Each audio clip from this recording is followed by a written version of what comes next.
Salve, salve, alunos! Dando continuidade ao nosso trabalho sobre a desigualdade social, hoje nós iremos apresentar alguns depoimentos de amigos que estão colaborando para que vocês possam compreender melhor o tema. Para tanto, eu convidei de Catanduva o meu amigo Valadares. Pode perceber que tudo roqueiro aí, tudo gente boa, ok? O Heraldo de São Carlos.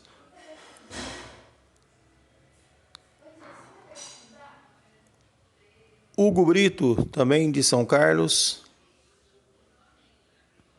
E a nossa PCG Juliana. Vamos aos depoimentos. Boa noite. Meu nome é José Carlos Valadares Júnior. Sou professor de História aqui na cidade de Catanduva.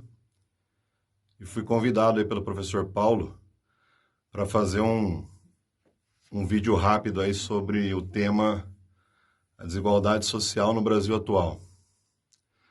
Bom, eu até avisei o professor aí que, até pela correria do serviço aqui na pandemia, não ia fazer nada muito aprofundado, buscar nenhuma citação, nada, mas dar uma opinião mesmo, como cidadão sobre esse tema aí, né?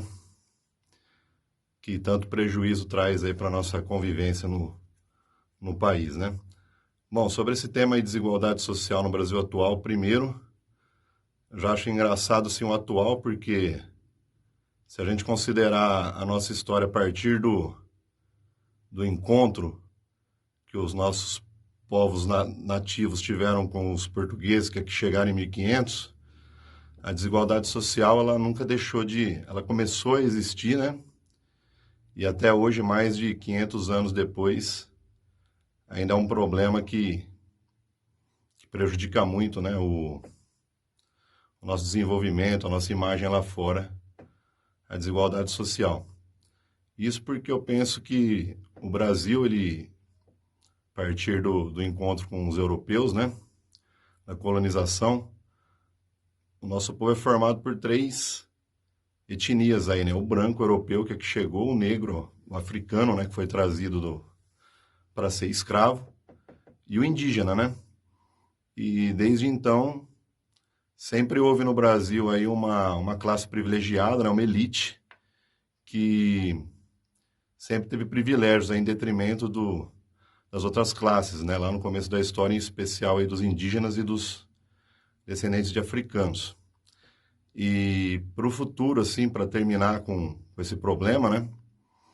Eu acho que ainda vai demorar bastante, porque, assim, sem nenhuma intenção política, eu acho que o Brasil deu sinais nos últimos tempos que essa classe que domina, né, que tem privilégios, ela não está disposta a abrir mão desses privilégios tão cedo, né? Porque acho que nos últimos anos chegamos a ter alguns avanços na questão da educação, as cotas, né, para aluno de escola pública, para descendentes de africanos. Chegamos também a ter jovens tendo acesso a consumo. Chegou até aquela polêmica deles frequentarem shoppings, né? E deu problema, porque o shopping sempre foi um lugar que muita gente no Brasil considerou exclusivo deles, né? Então, acho que isso aí que eu citei, a questão até do shopping, a questão das cotas, que foi muito combatida no Brasil também, muita gente não se conformou em, segundo eles, perder, né, a vaga na faculdade, na universidade, para quem tinha cotas. Então, eu percebo que essa cultura do privilégio no Brasil ainda é muito forte.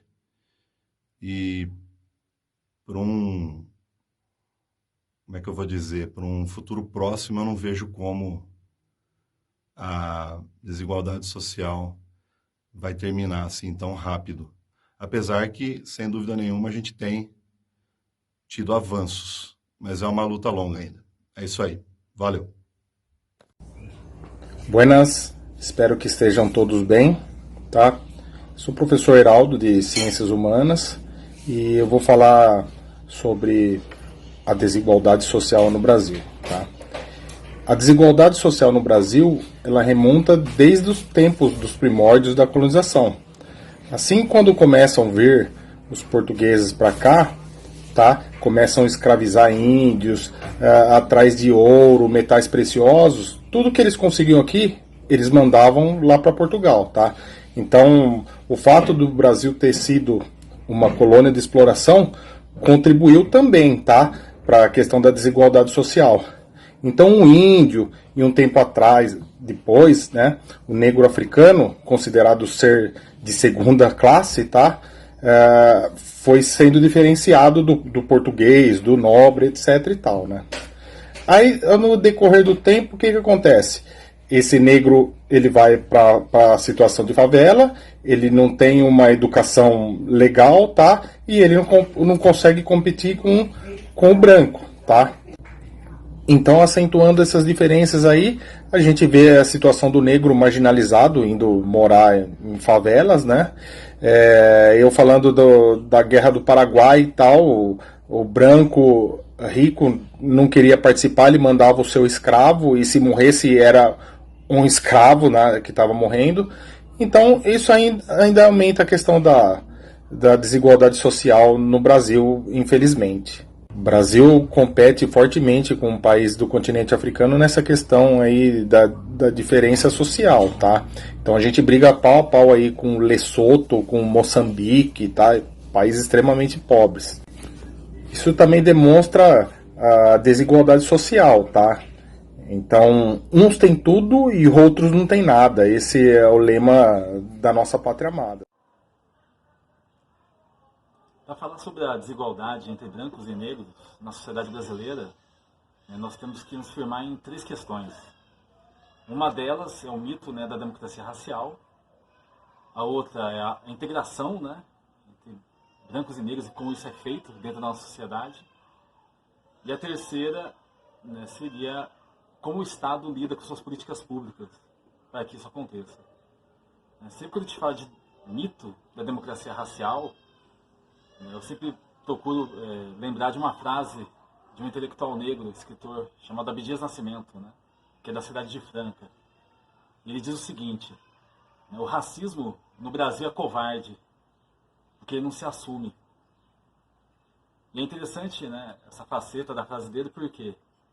Porque ele coloca justamente essa diferença, né, do racismo brasileiro, né, para o racismo, por exemplo, que acontece nos Estados Unidos, né, que é uma coisa mais explícita. Né?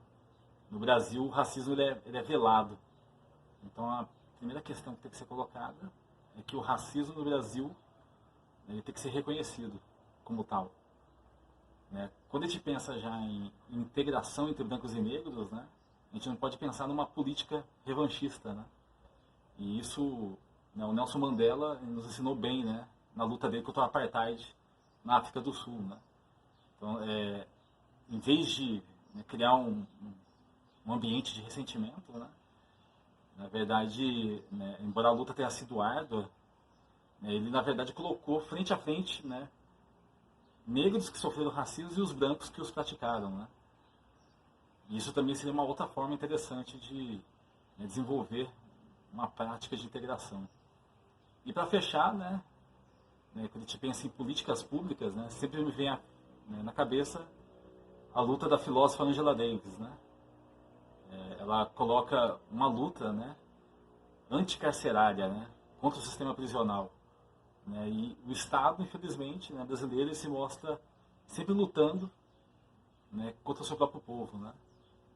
Com práticas de repressão em vez de se utilizar de práticas educacionais. Né? Então, quando a gente vê faceta do Estado agindo sobre a população negra, ou é geralmente em termos de punição ou em termos de repressão através da polícia. Então, se a gente pensar hoje em termos de atualidade, né, o que tem que ser colocado é o genocídio negro e como terminá-lo.